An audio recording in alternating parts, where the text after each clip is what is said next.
Не знаю даже, сможет ли сохраниться такой этнос, как русский народ, в том виде, в котором есть сегодня. Ну, будут московиты какие-нибудь там, уральцы и так далее. All ever existed empires are inevitably united by one fact: they fell apart.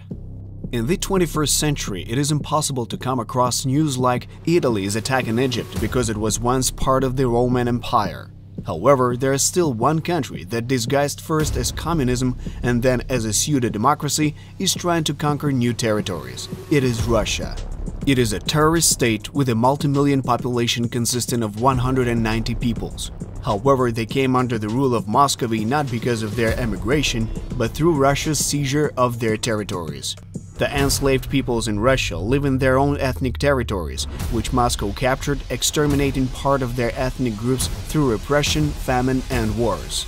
The likelihood of war, Moscow's myrmidons in power, the absence of borders with external territories, and the lack of international support were the reasons why Tatarstan, Bashkortostan, Chuvashia, Sakha, Kalmykia, Buryatia, and many other republics remained part of Russia. The following policy of the Russian Federation was built around the titular nation, and despite the figure of 190 peoples, all humans in Russia had to identify themselves in only one way. Still, arriving for instance in Moscow, people with a Russian passport but of a different nationality face racism, being called names Guk, Slant-eyed, etc. The Russian authorities condemned any desire to preserve one's national identity, called it nationalistic, or classified it as extremism and thus banned it. Most of Russia's resources come from the territories of the captive nations. There is no Russian gas and oil. There are Siberian, Tatar and Bashkir ones. There is no Russian gold and diamonds. There are Buryat and Yakut ones. And if before, in exchange for human resources, Russia offered the status of a citizen of a superpower with the second army of the world, the war against Ukraine shook this social contract. Therefore, the growing urge of various peoples within Russia to rebel against the Kremlin's policy is quite understandable.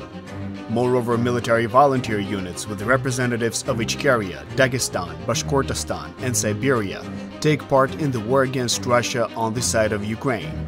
And Karelians, Oirat Kalmyks, Ingrians, Ingush, Uralians, Tatars, Nogais, and Circassians are creating their own self-defense forces. There were vigorous protests against mobilization in Dagestan.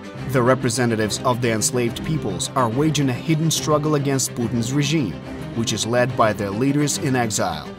Moreover, the public platform Free Nations of Post-Russia Forum operates in exile. It unites representatives of Ingria, Ichkeria, Bashkortostan, the Republic of Kalmykia, the Republic of Sakha, Buryatia, Siberia, Tatarstan, Circassia, Karelia, Komi, and many others. The return of their sovereignty will help these countries quickly become prosperous, peaceful, and developed independent states that will have the opportunity to become part of a new architecture of collective security without the insane nuclear imperial Muscovy with its terrorism and aggression. Gas and minerals will once again become the commodity of individual free states and not the instrument of influence of the terrorist state on the collective West. The Moscow Empire has been falling apart for almost 100 years now. In 1917, the liberation of Suomі, the Baltic States, and Poland. 1991, the cessation of Ukraine, Belarus, Kazakhstan, Armenia, and others. It is time for the third, final stage of the collapse of the terrorist empire. Freedom for all enslaved nations and colonies of Moscow.